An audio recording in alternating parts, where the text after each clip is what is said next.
স্বাধীনতা শব্দটা চার অক্ষর বিশিষ্ট হলেও এর মধ্যে রয়েছে কোটি কোটি মানুষের আবেগ। শব্দটা অর্জন করতে দিতে হয়েছে ৩০ লক্ষ শহীদের প্রাণ। শুধু তাই নয়, এই অর্জনে শুনতে হয়েছে ছেলেহারা বাবা মায়ের হৃদয় খড়িত আর্তনাদ। এরপরই মিলেছে আজাদি জীবন।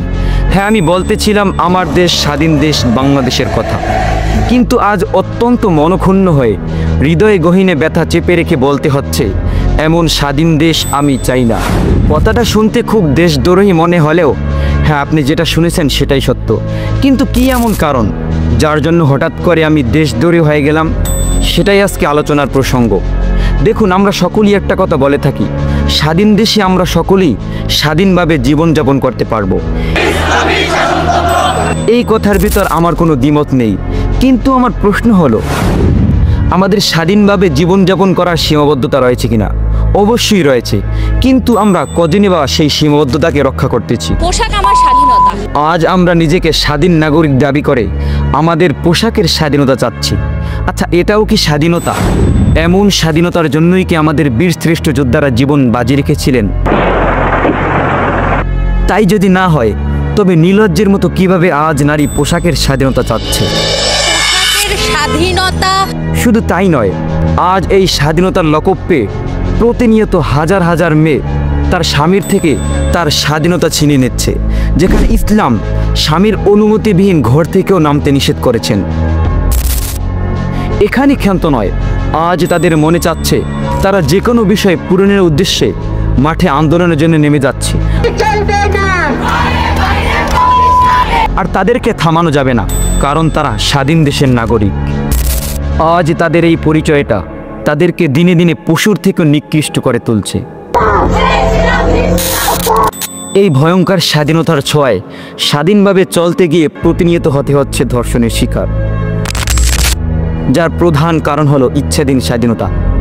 আজ যদি আমি এই সমস্ত সমস্যার দোষারোপ করি তাদের বাবা মাকে, একদমই ভুল হবে না, কারণ প্রতিটি ছেলেমেয়ের স্বাধীনতার সূচনা ঘটে তার বাবা মায়ের আওতাধীন থেকেই। সুতরাং সেখানে দুর্বলতা থাকার কারণেই আজ তাদের এই ভয়ঙ্কর পরিস্থিতি দেখতে হচ্ছে। আজ তাদের এই স্বাধীনতার অপব্যবহার রুদ্ধ করতে পারে একমাত্র ইসলামিক শাসন ব্যবস্থা। এই কথাটি শোনা মাত্রই একদল মানুষের ভুরু কুঁচকে মুখে কথা চলে আসে, মৌলবীরা দেশ পরিচালনা করতে পারবে না। আচ্ছা, এই কথাটা যারা বলে তাদেরকে আমি একটি সমীকরণ বলি। বর্তমান বিশ্বের বুকে আফগানিস্তান একটি উল্লেখযোগ্য দেশ, যেখানে ইসলামিক শাসনে দেশ পরিচালনা হয়। দেখুন, আফগানিস্তান বিশ্বের বুকে কতটা পরিচিত হয়েছে, সেই অনুপাতে বাংলাদেশ কতটা পরিচিত হয়েছে। অবশ্যই যদি আপনি সমীকরণ মিলান, বাংলাদেশ আফগানিস্তানের ধারে কাছেও যেতে পারবে না। আচ্ছা, আপনি ব্রাউজিং করে দেখুন তো, আফগানিস্তানে লাস্ট 1 বছরে কয়টা ধর্ষণের মামলা রয়েছে, অনুরূপভাবে বাংলাদেশে কয়টা রয়েছে। অবশ্যই আপনি বাংলাদেশ হিসাব করতে হলে আপনাকে ক্যালকুলেটর নিয়ে বসতে হবে। শুধু এই কয়েকটি যুক্তি নয়, এমন আরও অনেক যুক্তি রয়েছে যেখানে আফগানিস্তান সর্বোপরি বাংলাদেশের থেকে উপরে থাকবে। এই জন্য এই বাংলাদেশের এই স্বাধীনতার অপব্যবহার রুদ্ধ করতে পারে একমাত্রই ইসলামিক শাসন ব্যবস্থা, যেটা বিশ্বের বুকে আফগানিস্তান করে দেখিয়েছে।